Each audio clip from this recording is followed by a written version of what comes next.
Good morning, everyone. I kind of wanted to speak a little bit about a particular section in the Dawn of Day, which is aphorism 166 by the GOAT, which is talking about the part. I'm just going to read a little bit, but it's quote, "Shame, you wish to form part of a system in which you must be a wheel, fully and completely, or risk being crushed by wheels, where it is understood that each one will be that which his superiors make of him, where the seeking for connections will form part of one's natural duties."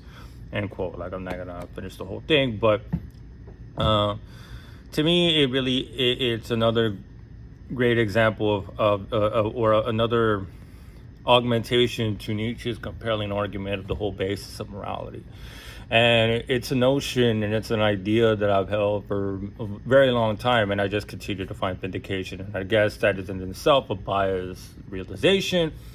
But at the same time, to me, it just makes perfect sense. How we revert ourselves, or we humiliate ourselves to be part of the whole, to be part of the system, to be another wheel in the machine, to be another wheel to elevate the machinations and the progress and the development of another human being, of another person. And for a lot of us, we choose a God. Our need or our instincts to obey is very much alive and thriving. It is probably one of the most powerful instincts that we do have.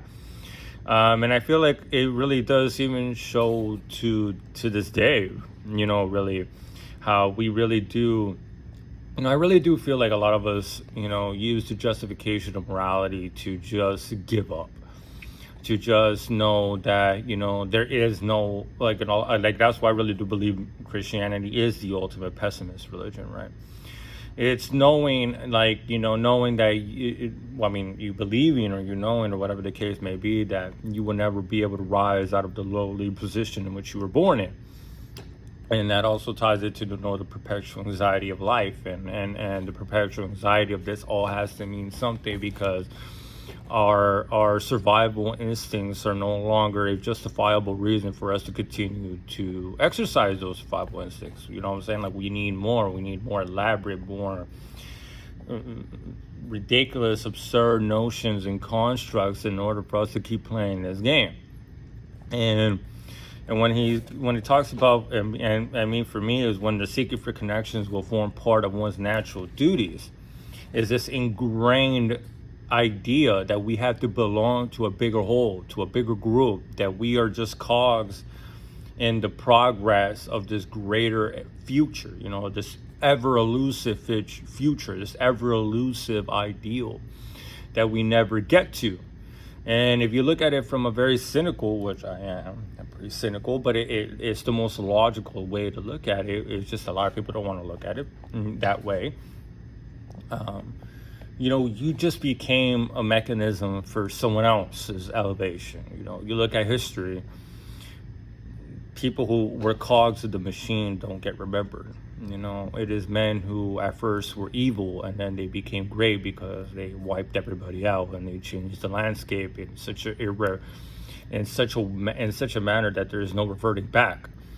Those are the people that elevate forward. Men that don't follow morality, men that don't follow the common morality, men that don't follow the common religion, the common customs, and things of that nature. People who do are just another speck in the sands of time. You don't get remembered for that stuff, for anything. You don't make a difference. You don't change anything. And morality and religion really is, it harkens back. It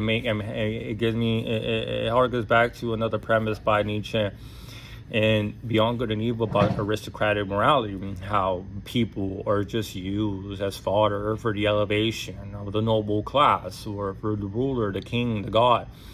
And even in religion, it's the same way. With religion, we just find justification for that for our slavish instincts to find home. I'm part of a bigger picture. My suffering is for something greater than that. these false promises of a heaven, these false promises that one day the lowly and the poor will rule the world and we are the chosen ones. And it just shows you the absurd relativism of this whole facade, and that we never really seem to want to acknowledge and bring to the forefront of our conscious and really be able to think. I think this really goes back to, something I was talking about on Instagram, was people just do things. They don't think, they don't look around, they don't question, they just go along with it. They're just part of the cog because they don't want to get run over. They don't want to get isolated. They don't want to get trampled by the relentless pursuit of this group or this relentless pursuit of this ideal. Because, we exercise behaviors, and I feel like a lot of us don't even think about why we do them. And I was talking about in relations to training. A lot of us, do high volume work because everybody and their mother did high volume work.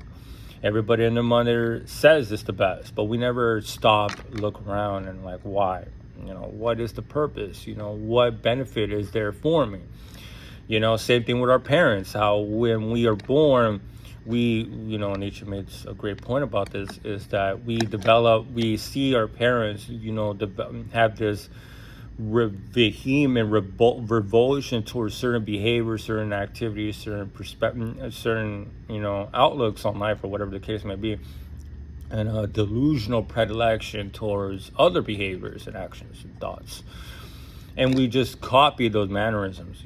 Our gregarious instinct just propels us forward without ever, and most of us throughout all our lives never realize that we just do. We don't really have a control. We don't really have control because these inclinations is not even ours.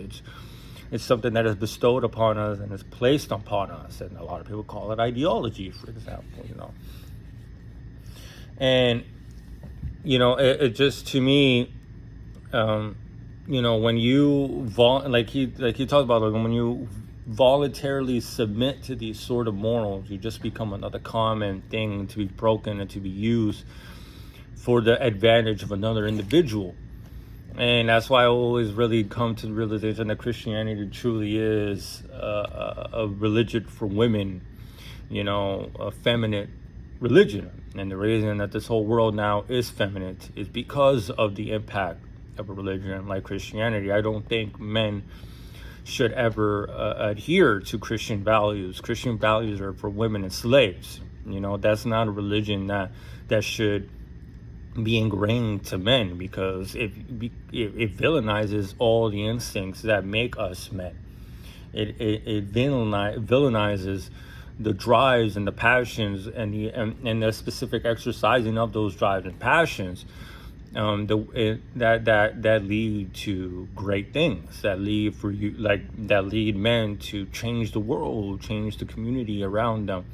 But we have gone to such a point in our culture and such a point in our civilization that everything has to be for the common man. But even then, you look at it now with politics, you look at it outside with Black Lives Matter and all these other movements, people just become a cog for the propelling of another person's ideas, for another person's system of control and power and will to power. And that's the same thing with religion,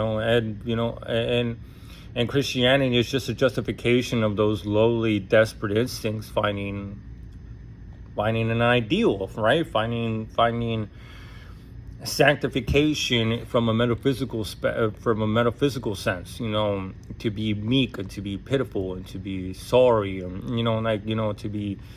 to be compassionate and turn the other cheek and to have unconditional love and all these other bullshit, instincts that are useful for a mother, instincts that remind me of a mom, instincts that remind me of a woman caring, a woman having unconditional love and being humble, not being violent, not being, more, reflective more than active. So, because when you look at the ideal of Christianity and you look at these sort of ideals, it's the ideal for women.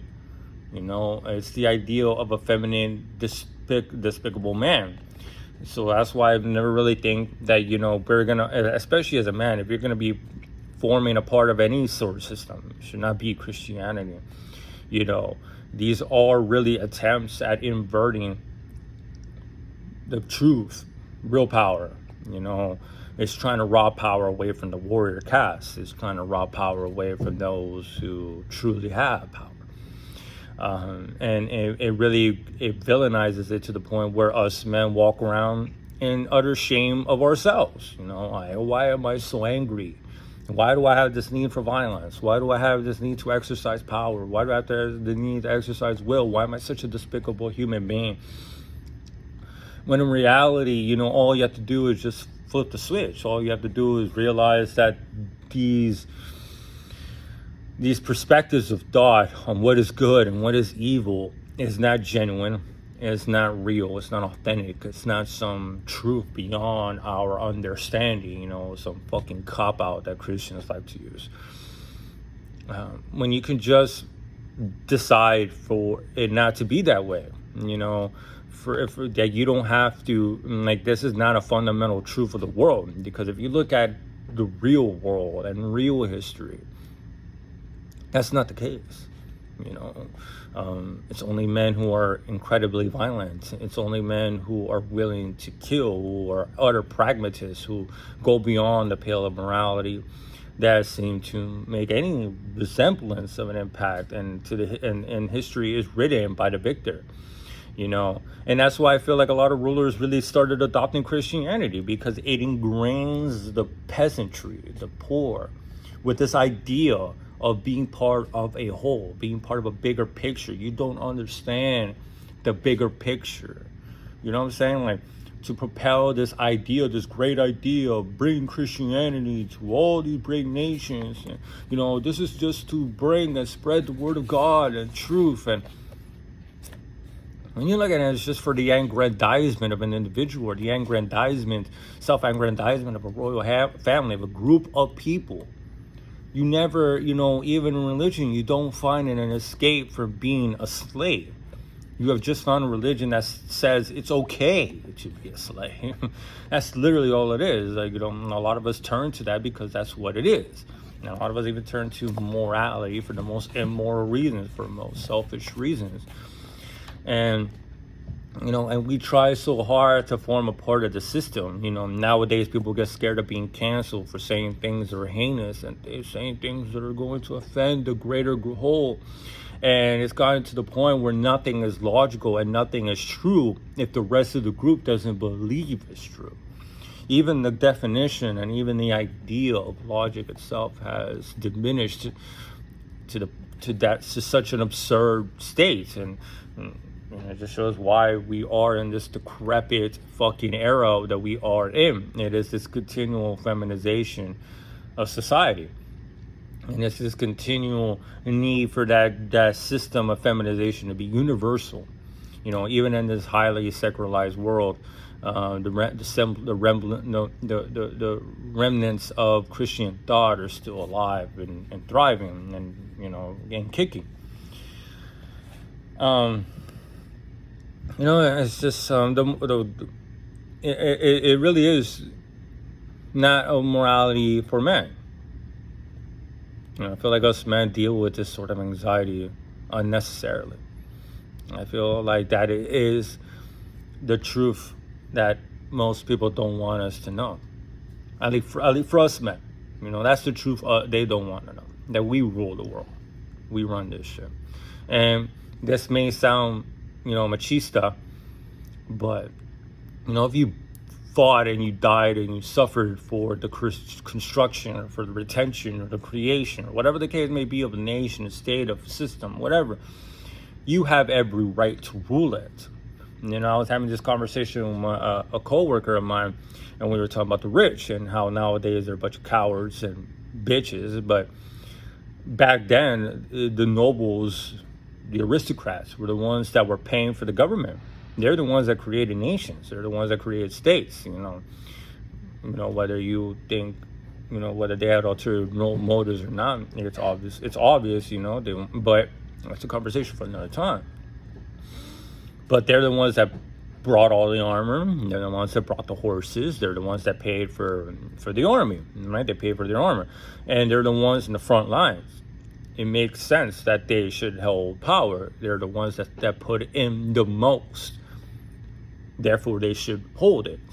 It is a reciprocal, not even a reciprocal, it is a logical understanding. If I put in this work, if I died for it, and not even died for it, if I almost died for it, if I put in little blood, sweat, and tears into this movement, and I put in everything that I had, I deserve to, and if I achieve victory, I deserve a place at the podium. I deserve a place to rule. I deserve a right to dictate how things are.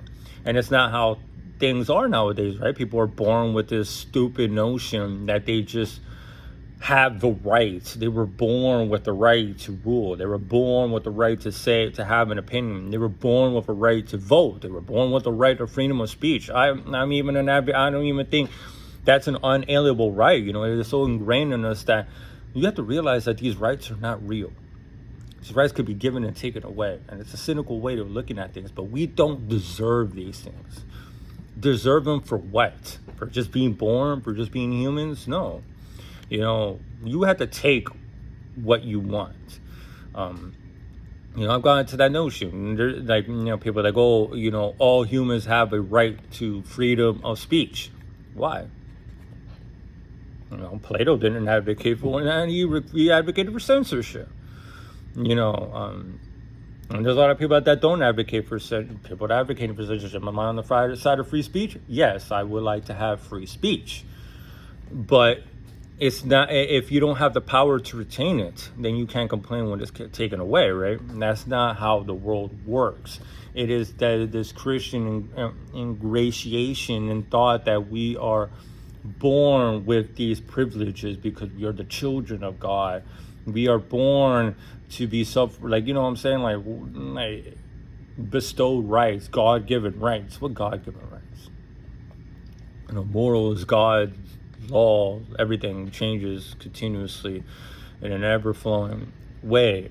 And people don't really come to realize that these are all just mechanisms of control, mechanisms of power, even morality itself. But, our selfish need to resolve that perpetual anxiety, that need that you can't fathom the fact that a family member dies and you're never going to see them again. That selfish need, like, no, I need to see them again. What do you mean? I can't have that. And we really do place ourselves into these systems to save our own asses, to not get run over out of fear. A lot of these things is fear. It really truly is fear why we created God. It is fear that we love nature. It is because of fear that we love nature and admire nature. It is because of fear that we admire the world and the sun and the stars and the wind and all these things, because we didn't know how to fucking acquiesce to them. This admiration comes from a stem of fear. I know that I completely went off the deep end with the original premise, but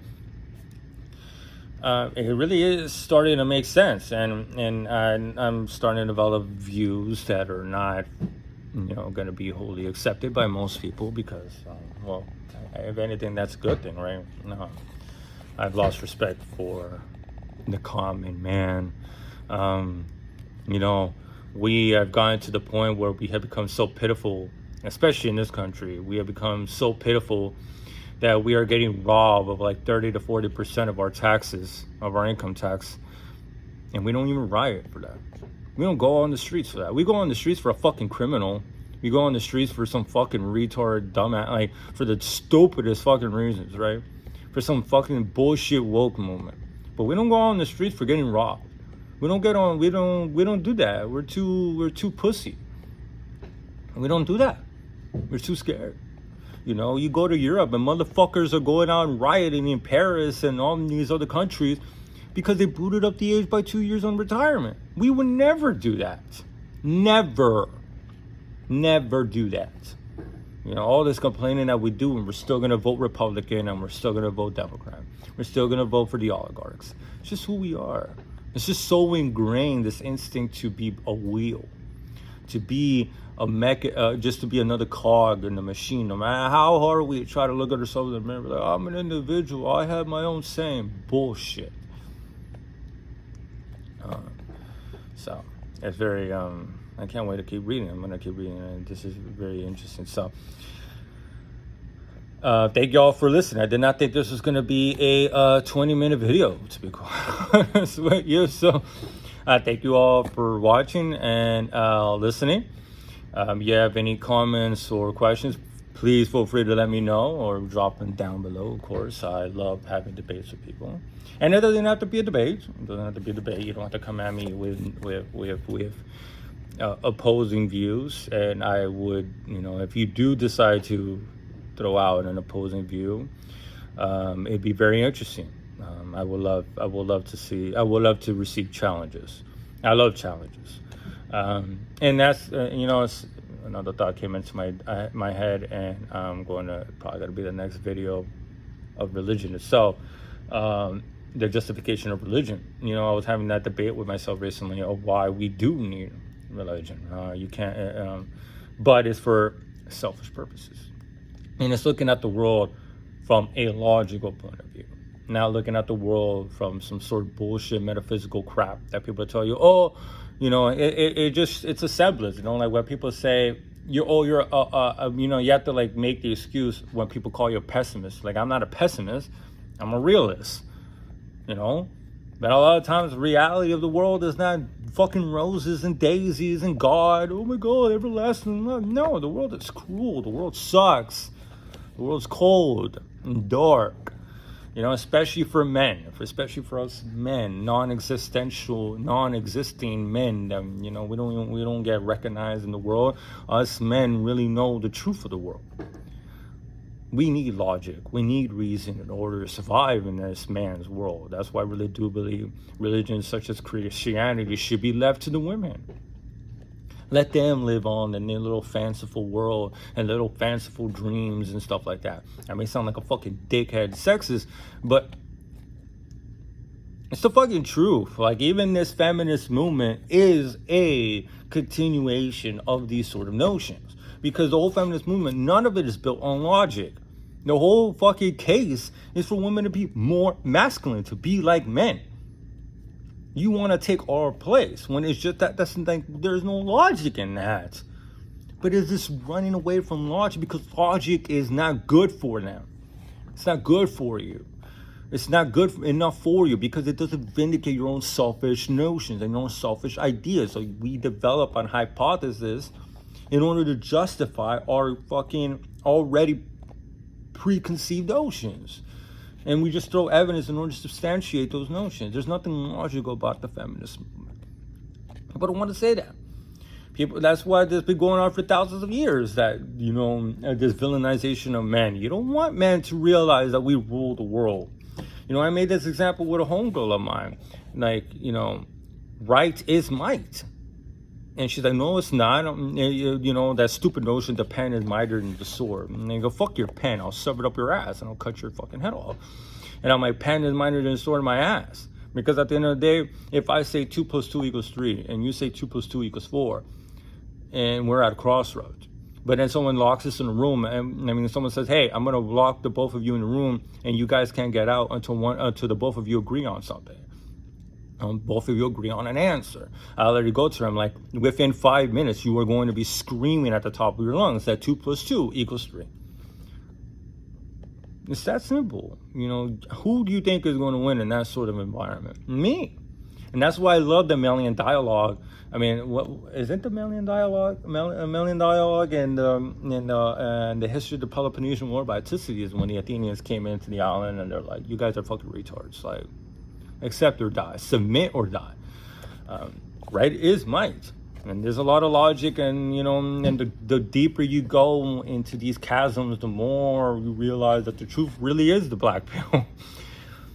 The truth that we supposedly seek is so divergent and it's so separated from actual reality that it's comical at this point to even say that we are truthful and honest individuals. It's fucking ridiculous.